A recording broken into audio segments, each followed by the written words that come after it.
مخرجا ويرزقه من حيث لا يحتسب۔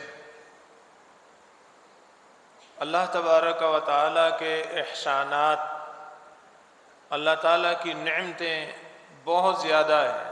وَإِن تَعُدُّوا نِعْمَةَ اللَّهِ لَا تُحْصُوهَا، اگر تم اللہ کی نعمتوں کو شمار کرنا چاہو تو شمار نہیں کر سکتے۔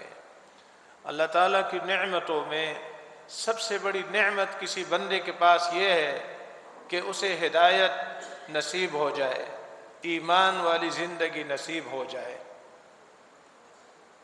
اللہ رب العالمین کے احسانات میں سے ایک عظیم احسان یہ ہے کہ ہمیں پھر سے ماہ صیام عطا فرمایا۔ عزیز بھائیو، اس مہینے کے بارے میں اللہ تعالیٰ خود یہ ارشاد فرماتا ہے، ایام معدودات، یہ گنتی کے چند دن ہیں، یہ بہت جلدی گزر جانے والا ہے۔ اس میں بہت زیادہ احتیاط کرنی چاہیے، بہت زیادہ عبادات کے ساتھ دل لگانا چاہیے۔ روزہ بھی بہت اچھا ہو، رات کا قیام بھی بہترین ہو، سحری کے وقت آہوزاری اور استغفار کا اہتمام ہو، دن اور رات کی ساعتوں میں اللہ کی راہ میں صدقے کرنا، نہ مال لگانا، یہ مہینہ اس کا تقاضا کرتا ہے۔ اے ایمان والو، تم پر روزے لکھ دیے گئے ہیں، فرض کر دیے گئے ہیں، جیسا کہ تم سے پہلے لوگوں پر اللہ تعالیٰ نے یہ روزے فرض کیے تھے، لعلکم تتقون، تاکہ تم متقی بنو۔ روزے کا یہ جو فائدہ ہے، یہ سب سے بڑا فائدہ ہے۔ جسے یہ فائدہ حاصل ہو گیا وہ کامیاب ہو گیا،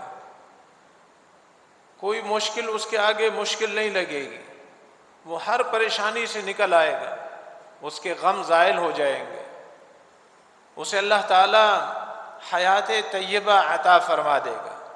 حیات طیبہ سے مراد یہ ہے کہ اللہ تعالیٰ اسے قناعت والی زندگی عطا فرمائے گا، اللہ اس کے سارے مشکلات حل کر دے گا۔ اس وقت جس معاشرے میں ہم رہ رہے ہیں، ایک ہی رونا رویا جا رہا ہے، مہنگائی بہت ہے، خرچے پورے نہیں ہوتے، چیزیں خریدنے میں ہماری دسترس سے باہر ہوتی جا رہی ہیں۔ یہ لوگوں کے لیے خوف کا ایک بڑا باعث ہے۔ نبی صلی اللہ علیہ وسلم اس بات پر کبھی بھی خوف زدہ نہیں ہوئے، اور آپ نے فرمایا، میں اپنی امت کے بارے میں اس بات سے نہیں ڈرتا، مجھے اس بات کا غم نہیں ہے، اس بات کا قلق اور خوف نہیں ہے کہ تمہارے اندر مال کی کمی آ جائے گی، تمہارے اندر فقر آ جائے گا، مجھے فقر کا ڈر نہیں لگتا۔ مجھے تو ڈر اس بات کا ہے کہ تمہارے پاس مال کی فراوانی ہوگی اور اس مال کی وجہ سے تم ایک دوسرے سے لڑو گے، اور اس مال کی کثرت اور اس کے فتنوں کی وجہ سے تم ہلاکت کا شکار ہوگے۔ تو جو مسئلہ نہیں ہے، ہم نے اس کو سب سے بڑا مسئلہ بنا لیا ہے، وہ ہے معاش کا مسئلہ، روزی روٹی کا مسئلہ۔ ایک شخص نے کسی عالم سے شکایتاً اپنا ایک دکھ بیان کیا کہ بچے بہت ہیں اور کھانے کو نہیں ہیں، تو انہوں نے 2 لفظوں میں بات سمجھا دی۔ فرمایا کہ تمہارے بچوں میں سے جن جن کی روزی اللہ نے اپنے ذمے نہیں لی وہ میرے حوالے کر دو۔ اس کو بات سمجھ آ گئی، یہ جو بچے آئے ہیں یہ تو میری روزی لے کر آئے ہیں، یہ تو لکھوا کر لائے ہیں۔ ہم جتنے بھی یہاں پر موجود ہیں، ہم اس لیے زندہ ہیں کہ ابھی ہماری روزی باقی ہے، اور جس دن روزی ختم ہو جائے گی تو ہم بھی ختم ہو جائیں گے۔ تو جو مسئلہ نہیں ہے اس کو اتنا بڑا مسئلہ بنا لیا ہے، اور میڈیا اور ان کی تقاریر اور ان کے دھرنے اور ان کے مظاہرے اور چیخم پکار اس نے ایک ماحول بنا دیا کہ پتہ نہیں کیا ہو جائے گا، آسمان گر پڑے گا، زمین شق ہو جائے گی، سب بھوکے مریں گے. وہ بھی پاکستان جیسے ملک میں جس میں ہر موسم ہے، جس میں ہر نعمت ہے، میٹھا پانی اس میں، کھارا پانی اس میں، پہاڑ اس میں، صحرا اس میں، میدان اس میں، کھیت کھلیان اس میں، باغات اس میں، پھل اس میں، سبزیاں اس میں، اجناس اس میں، معدنیات اس میں، گیس اور تیل اس کے اندر. یا بھوکے بنیں گے. یہ وہ علاقے ہیں جہاں کبھی عرب آیا کرتے تھے چندہ مانگنے. پوچھو اپنے بزرگوں سے، عربستان سے مسلمان مساجد کے ائمہ، خطیب، سفیر آتے تھے ان علاقوں کے اندر، ہند کے اندر آتے تھے. ہماری مسجد ہے آپ تعاون کریں، ہمارا مدرسہ ہے آپ تعاون کریں. یہ وہ علاقے ہیں. توحید کی برکت سے اللہ تعالیٰ نے ان کو مالا مال کر دیا. آج ساری دنیا کے سفیر وہاں جا رہے ہیں. ہمارے علاقے میں مسجد ہے آپ تعمیر کریں، آپ اس کی جو ہے دیکھ بھال کریں، انتظام و انصرام کریں. بھائیو، یہ مہنگائی مسئلہ نہیں ہے جسے ہم نے مسئلہ بنا لیا ہے. جس کے پاس قرآن مجید ہو وہ پریشان ہو، جس کے پاس ایمان ہو وہ پریشان ہو. ایک کہاوت ہے، ایک بوڑھی عورت کا بیٹا کہیں باہر ملک چلا گیا، وہاں وہ کماتا رہا اور وہ ڈرافٹ بھیجتا رہا. ہر مہینے ڈرافٹ آتا، خط آتا. بوڑھی اماں ان پڑھ، وہ سنبھال کے رکھ لیتی. کئی اس طرح کے ڈرافٹ آئے اور وہ بیچاری بھوکی مری. جب اس کا بیٹا آیا اپنی ماں کے جنازے پر تو بڑا حیران ہوا کہ گھر میں کھانے کو کچھ نہیں، اماں بھوک سے مری. حیران اس بات پہ کہ میں اتنا پیسہ بھیجا وہ کہاں ہے.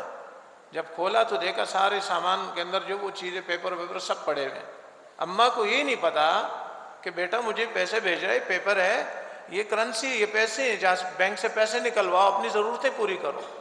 یہ کہاوت ایک سمجھانے کے لیے مثال ہے. ہمارے پاس قرآن ہے، حدیث ہے، ایمان ہے، اسلام ہے، امن ہے، آشتی ہے، سکون ہے، اور ہم پریشان ہیں. ہماری پریشانی کا اصل سبب یہ ہے ہم نے اپنی مرضی کا دین بنا لیا ہے. جو سمجھ میں آتا ہے اسے اپنا لیتے ہیں، جو طبیعت کے، مزاج کے، قوم کے، برادری کے، مذہب کے، مسلک کے خلاف ہے اس کو ترک کر دیتے ہیں. آپ اس کو قرآن سناؤ، حدیث سناؤ، ٹھیک ہے، لیکن ہمارے یہاں ایسا نہیں ہوتا. ہم اس لیے پریشان ہیں. ہماری ذلت اور رسوائی اور پستی کا سبب یہ ہے ہم کچھ کو مانتے ہیں اور کچھ کو نہیں مانتے. افتؤمنون ببعض الکتاب وتکفرون ببعض.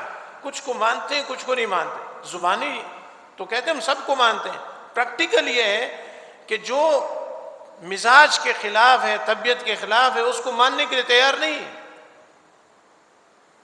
تو بھائیو، یہ جو اللہ تبارک و تعالیٰ نے ہم پر روزے فرض کیے ہیں، اس میں اللہ تعالیٰ ہماری تربیت چاہتا ہے. ایک سپاہی ہوتا ہے وہ میدان جنگ میں لڑتا ہے، سامنے دشمن ہوتا ہے وہ اس کے ساتھ لڑتا ہے. اور ایک ہوتا ہے تربیت گاہ میں. جو تربیت گاہ کے اندر ہے اس کی تربیت گاہ میں دشمن نہیں ہوتا اور اس کی ٹریننگ جاری ہوتی ہے.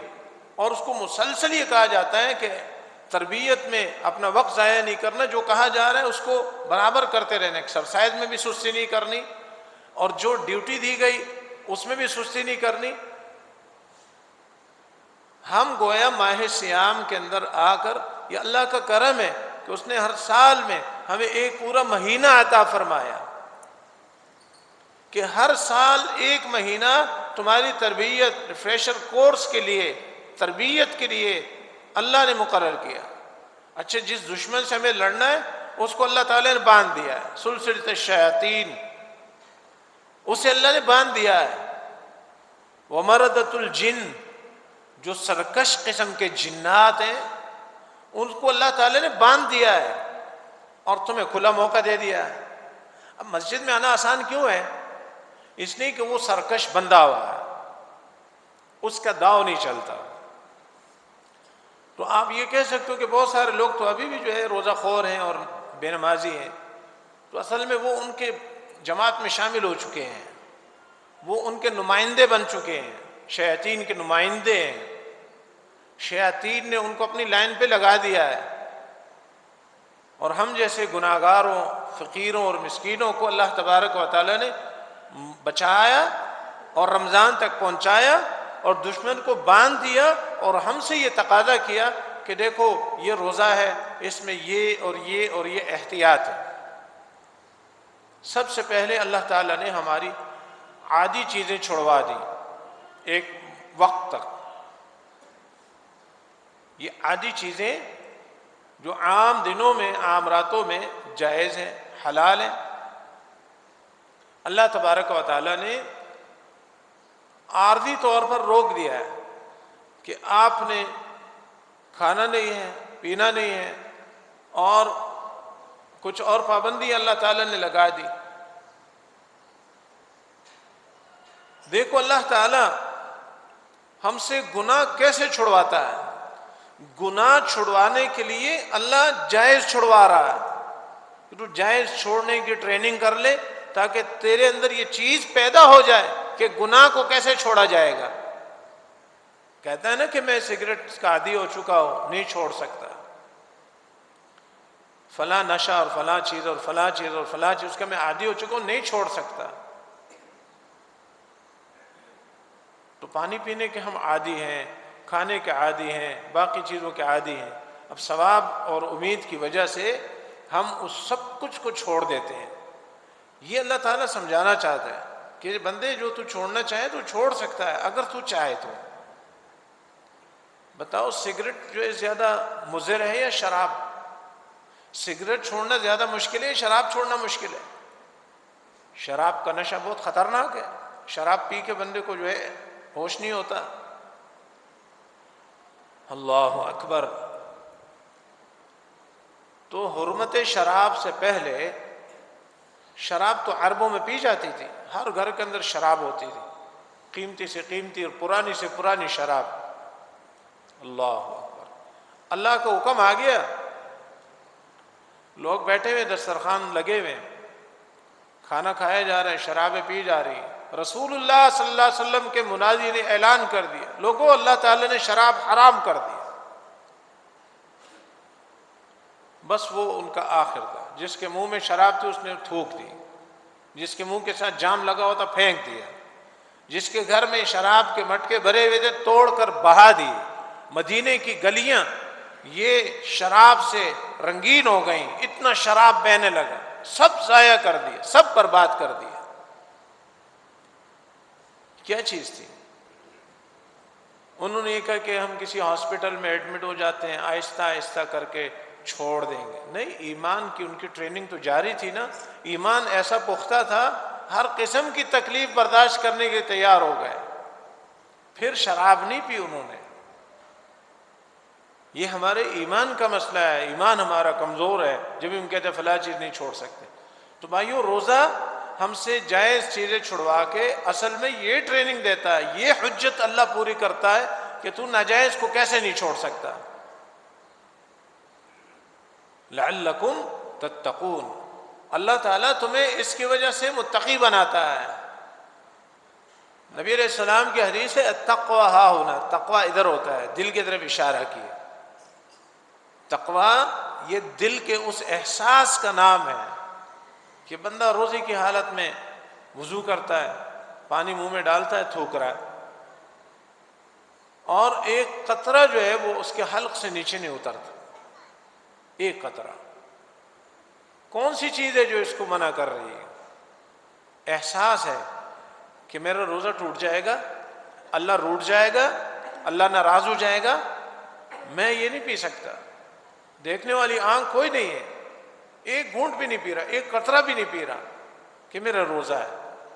بھائیو، اسی طرح جو چیزیں اللہ نے ہمیشہ کے لیے حرام کی، غیبت ہے، جھوٹ ہے، فسق و فجور کے کام ہیں، حرام خوری ہے، حرام کمائی ہے، رشوت کا مال ہے، سود کا مال ہے، یہ اللہ تعالیٰ نے کتنی چیزیں حرام کر دی، اس کو بھی اللہ کے ڈر کی وجہ سے اور اللہ کے خوف کی وجہ سے ہم چھوڑ دیں۔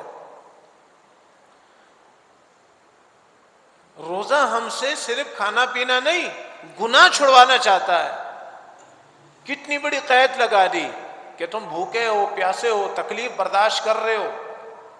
بخاری شریف میں ہے من لم يدع قول الزور والعمل به والجهل فليس لله حاجة في ان يدع طعامه وشرابه، جس بندے نے روزے کی حالت میں جھوٹ بولنا نہیں چھوڑا اور جہالت والے کام نہیں چھوڑے، اللہ کو اس کے بھوکے پیاسے کی کوئی حاجت نہیں۔ اللہ اس کی پرواہ نہیں کرے گا کہ بھوکا رہا ہے، پیاسا رہا ہے۔ نبی علیہ الصلوۃ والسلام کی ایک اور حدیث ہے، کتنے روزے دار ایسے ہیں سوائے بھوک اور پیاس کے ان کو کچھ نہیں ملتا،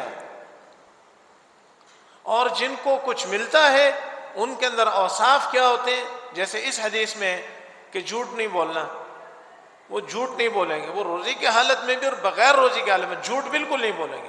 مومن کذاب نہیں ہوتا۔ جھوٹ بولنا یہ منافقین کی بڑی خاص قسم کی علامت ہے۔ وَلَهُمْ عَذَابٌ أَلِيمٌ بِمَا كَانُوا يَكْذِبُونَ، منافقین کو دردناک عذاب ہوگا اس لیے کہ یہ جھوٹ بولتے تھے۔ مومن جھوٹا نہیں ہوتا۔ اللہ اکبر۔ روزہ جھوٹ چھڑواتا ہے، جہالت والے کام چھڑواتا ہے۔ پابندیاں لگا دی، کسی سے لڑنا نہیں ہے روزے کی حالت میں، ویسے بھی نہیں لڑنا، لیکن روزے میں خاص احتیاط کرنی۔ کوئی لڑ پڑے تو آپ نے جواب میں لڑنا نہیں ہے۔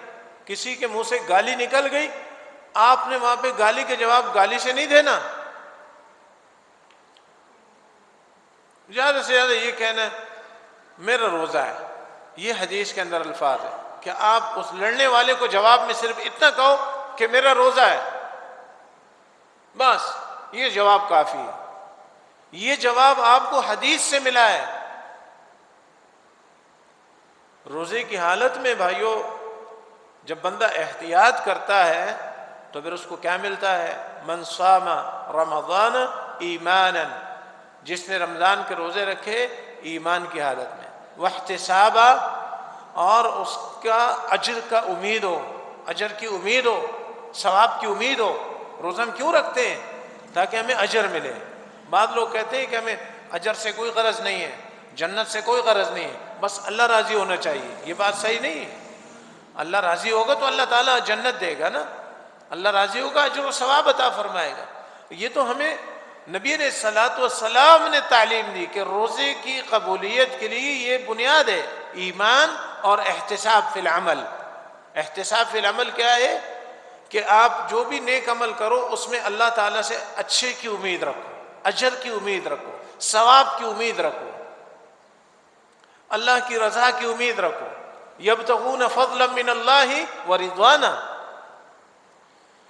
فرمائے من صام رمضان ایمانا واحتسابا غفر له ما تقدم من ذنبہ، جس نے ایمان کی وجہ سے روزے رکھے، ثواب کی نیت سے روزے رکھے، اللہ اس کے سابقہ گناہ معاف فرما دے گا۔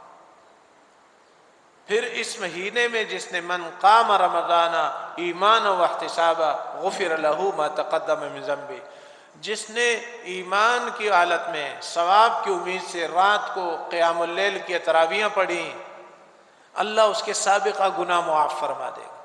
من قام لیلۃ القدر، جس نے لیلۃ القدر کی رات میں قیام کر لیا، جاگ کر عبادت کی پوری رات، ایمان و احتسابا، ایمان کی وجہ سے ثواب کی امید سے، غفر له ما تقدم من ذنبہ، اللہ اس کے سابقہ گناہ معاف فرما دے گا۔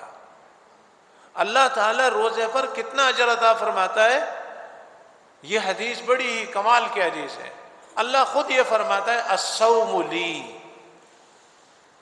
روزہ میرے لیے ہے، انا وانا اجزی بہ، اور میں اس کا اجر دوں گا۔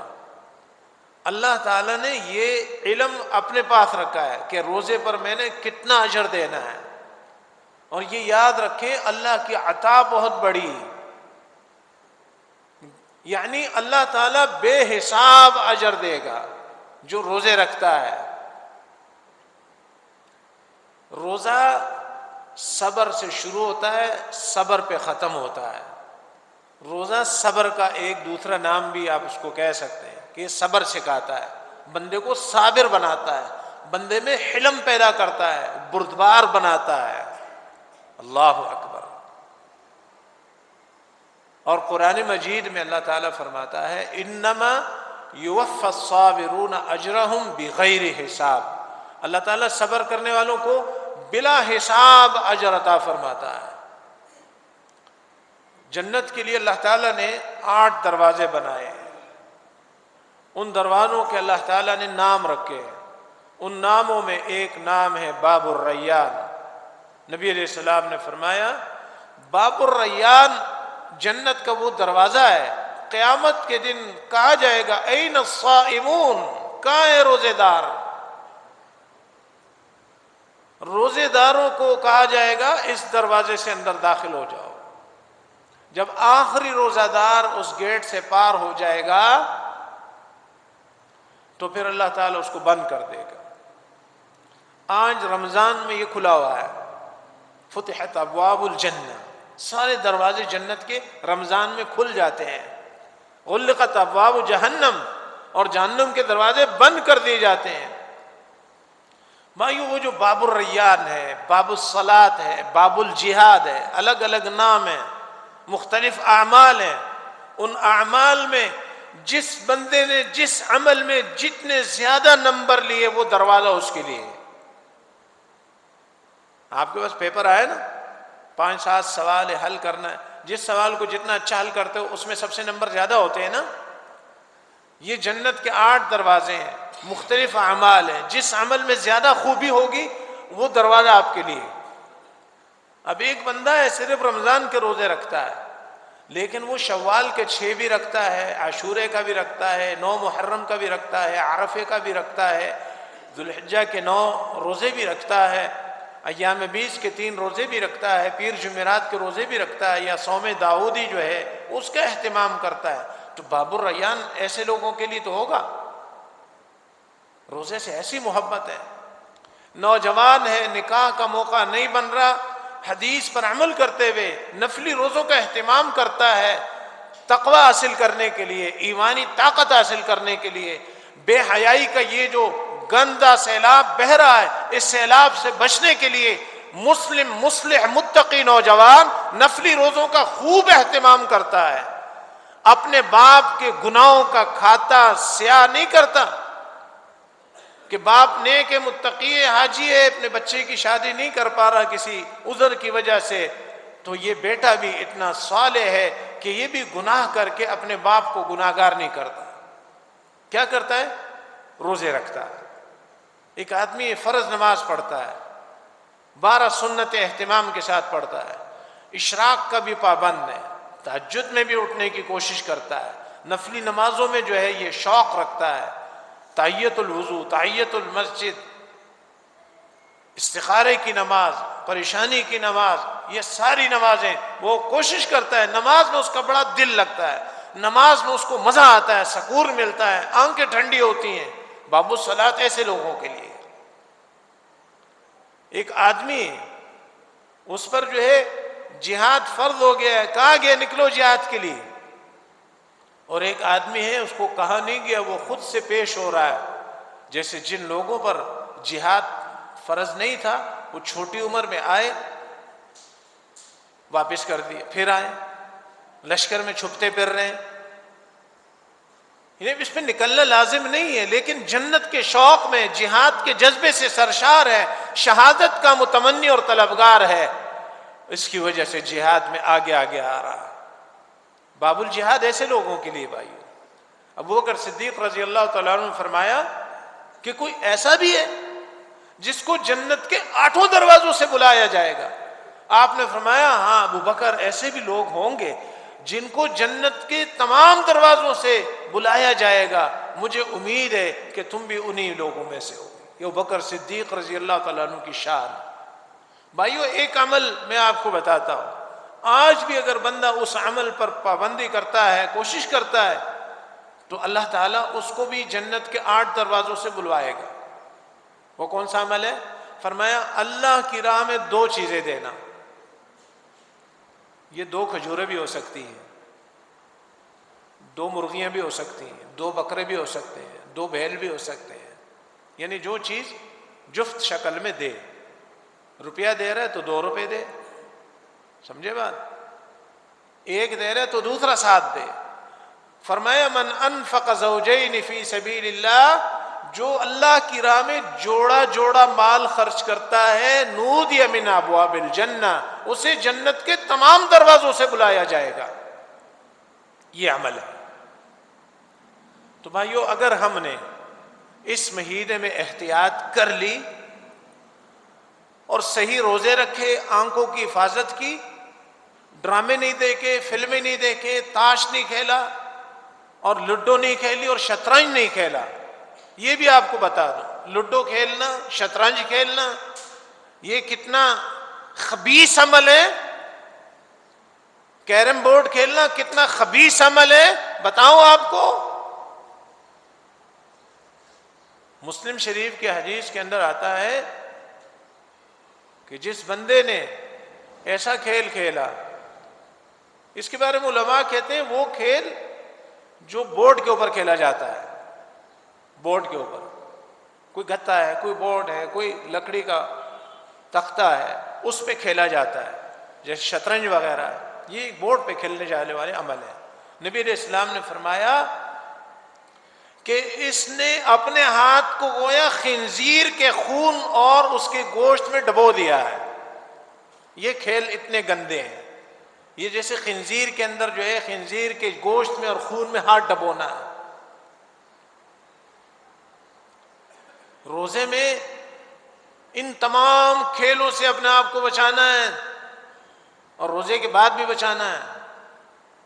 روزے میں ڈرامے نہیں دیکھنے, ٹی وی پروگرام نہیں دیکھنے, میڈیا پر اپنا وقت برباد نہیں کرنا. یوٹیوب کے اندر جا کے ایک درس سنتا ہے اور 10 جا کے اور گندی چیزیں دیکھتا ہے. شیطان نے کیسا اس کو دھوکہ دیا ہے. یہ جب آپ کی مسجد میں آپ کے امام, آپ کے خطیب آپ کو نصیحت کرتے ہیں, یہ آپ کے لیے ہے. کہیں سے بھی اچھی بات ملے لے لو, لیکن یہ جو سوشل میڈیا, یہ جو موبائل کا فتنہ ہے بھائیو, اس نے لوگوں کے ایمان چھین لیے ہیں. لوگوں سے حیا کی چادر کھینچ کر اتار پھینکی ہے, تار تار کر دی ہے. روزی کی حالت میں لوگ 3-3 گھنٹے کی مووی دیکھتے ہیں. اب پوچھو اس سے کہ یہ آپ کیا کر رہے ہو, کہتے ٹائم پاس کر رہے ہیں. تو اس روزے کا کیا فائدہ تجھے؟ جو روزہ تجھے اتنا ایمان نہ دے کہ تو گانے سننے, فلمیں دیکھنے, ڈرامے دیکھنے سے باز آ جائے, تو نے روزہ رکھا ہی نہیں ہے. ایسے ہی تو بھوکا پیاسا پھر رہا ہے. بھائیو, اگر ہم نے احتیاط والے روزے رکھ لیے تو ہمیں کیا حاصل ہوگا؟ تقوی. تقوی کا معنی ہے بچنا. کس چیز سے؟ اللہ اور اس کے رسول علیہ السلام کی نافرمانی سے, شرک سے, کفر سے, بدعت سے, خرافات سے, کبائر سے, صغائر سے, ہر قسم کے گناہ سے بچنا ہے. اور جب بچیں گے تو متقی بنیں گے. جب متقی بنیں گے پھر کیا ملے گا؟ فرمایا عزت ملے گی. ان اکرمکم عند اللہ اتقاکم. تقوی کی وجہ سے اللہ تعالیٰ کے ہاں تمہیں بہت عزت ملے گی. کون نہیں چاہتا کہ اسے عزت ملے؟ من کان یرید العزة فإن العزة للہ جمیعا.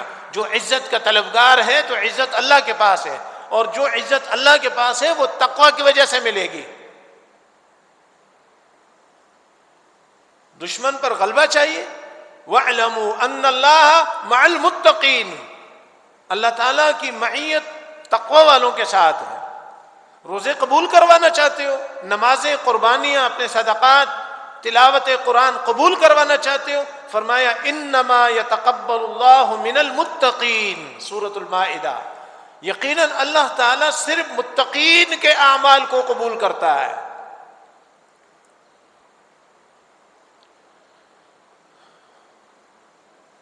قیامت کا دن ہوگا, ایک خطرناک موقع ہے.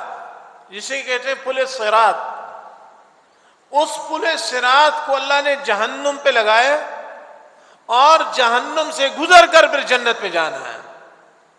جنت کہاں ہے؟ جہنم کے اس پار اللہ نے پل لگایا ہے۔ بہت خطرناک موقع ہے، انتہائی خطرناک جگہ ہے۔ عبداللہ بن رواحہ رضی اللہ تعالی عنہ اپنے گھر میں قرآن مجید کی تلاوت کر رہے تھے، سورہ مریم پر پہنچے، ان آیات پر آئے تو رو پڑے۔ جب روئے، آج ہمیں قرآن سن کر رونا کیوں نہیں آتا؟ اس لیے کہ ہمیں کیا پتا قاری صاحب کیا پڑھ رہے ہیں، اور ہم نے کب ٹائم دیا ہے قرآن کا ترجمہ پڑھنے کے لیے۔ اس لیے اس ماہ رمضان جو شہر القرآن ہے، ہر بھائی کو، بزرگ کو، نوجوان کو، بچے کو، سب کو، اور میرے لیے یہ نصیحت ہے کہ ہم یہ عہد کر لیں کہ ہم نے اللہ کی یہ نازل کردہ کتاب ترجمے کے ساتھ پڑھنی ہے، اس کی تفسیر پڑھنی ہے، تب آنسو نکلیں گے، تب دل ایمان سے بھرے گا۔ ویسے قرآن پڑھنے کے ثواب بہت ہے، ایک ایک حرف پر 10 نیکیاں ہیں، اور قیام رمضان کا اجر میں نے پہلے بیان کر دیا، گناہوں کی معافی۔ لیکن بھائیو، جس قرآن کو بغیر سمجھے پڑھنے پر 10 نیکیاں ایک حرف پر ملتی ہیں، اس قرآن کو سمجھ کر پڑھنے سے کیا کچھ نہیں ملے گا؟ پتہ ہے کیا ملے گا؟ اللہ اکبر، ایمان ملے گا۔ اذا تلیت علیہم آیاتہ زادتہم ایمانا، ایمان بڑھے گا۔ صحابہ قرآن پڑھ کر، سن کر اس لیے رو پڑتے تھے کہ وہ قرآن کو سمجھتے تھے۔ تو عبداللہ بن رواحہ رضی اللہ تعالیٰ عنہ کی اہلیہ بھی رونے لگی، اور اپنے خاوند سے پوچھا کہ آپ کیوں روئے؟ انہوں نے فرمایا مجھے ان آیات نے رلایا ہے جس میں اللہ یہ فرماتا ہے وَإِن مِّنكُمْ إِلَّا وَارِدُهَا كَانَ عَلَى رَبِّكَ حَتْمًا مَّقْضِيًّا، تم میں سے ہر شخص جہنم پر پیش کیا جائے گا، مرادی پل صراط، یہاں سے گزر ہوگا اس کا۔ یہ ورود سب کے لیے ہے، نیک کے لیے، بد کے لیے، مسلمان کے لیے، کافر کے لیے، سب کے لیے ہے۔ کوئی بندہ اس دنیا میں جو بھی آیا ہے ایسا ایک بھی نہیں ہے جو یہاں سے گزرے نہیں۔ وَإِن مِّنكُمْ إِلَّا وَارِدُهَا كَانَ عَلَى رَبِّكَ حَتْمًا مَّقْضِيًّا، یہ تمہارے رب کا حتمی فیصلہ ہے۔ بھائیو درس لمبا ہو رہا ہے، کیا خیال ہے ختم کر دیتا ہوں؟ جی کسی کو جلدی تو بتا دے بھائی، اشارہ کر دے، میں برا نہیں مانوں گا انشاءاللہ، کیونکہ آپ کا ٹائم قیمتی ہے۔ وَإِن مِّنكُمْ إِلَّا وَارِدُهَا كَانَ عَلَى رَبِّكَ حَتْمًا مَّقْضِيًّا ثُمَّ نُنَجِّي الَّذِينَ اتَّقَوْا وَنَذَرُ الظَّالِمِينَ فِيهَا جِثِيًّا، فرمایا پھر ہم نجات ان کو عطا فرمائیں گے جو متقی ہوں گے، تقوی والے ہوں گے۔ تو عبداللہ بن رواحہ کہتے ہیں رونے کی بات اس میں یہ ہے کہ پیشی یقینی ہے اور نجات مشروط ہے۔ پیشی یقینی ہے اور نجات کے لیے اللہ نے شرط رکھی، پتہ نہیں ہم اس شرط پہ پورے اتریں گے کہ نہیں اتریں گے۔ بھائیو یہ صحابہ سب سے بڑے متقی لوگ تھے، کامیاب لوگ تھے، جنتی لوگ تھے، ان کا یہ حال ہے کہ وہ قرآن سن کے، جہنم کی آیات سن کے رونے بیٹھ جاتے تھے۔ تو اس آیات سے یہ فائدہ سمجھ میں آیا کہ جہنم کے پل صراط کے اوپر سے وہ پار کرے گا سلامتی کے ساتھ، جنت میں وہ داخل ہوگا جو تقوی والا ہوگا، اور تقوی روزے میں پیدا ہوتا ہے۔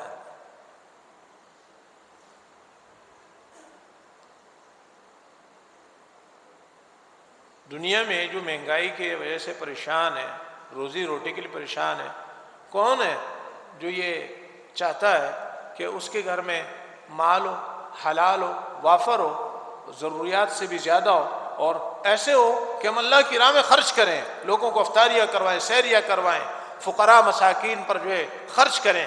کون ہے جو یہ نہیں چاہتا؟ بھائی کون ہے جس کو مال نہیں چاہیے؟ سب کو چاہیے، سب کی ضرورت ہے۔ عبداللہ بن مسعود رضی اللہ تعالیٰ عنہ نے ان آیات کے بارے میں فرمایا ان اکبر آیت فی القرآن فرجا ومن یتق اللہ یجعل لہ مخرجا، قرآن مجید میں مشکلات سے نکلنے کے اعتبار سے سب سے بڑی آیت یہ ہے کہ جو اللہ سے ڈر گیا اللہ اس کے لیے مشکلات سے نکلنے کی راہ بنا دے گا، جس نے تقوی اپنا لیا۔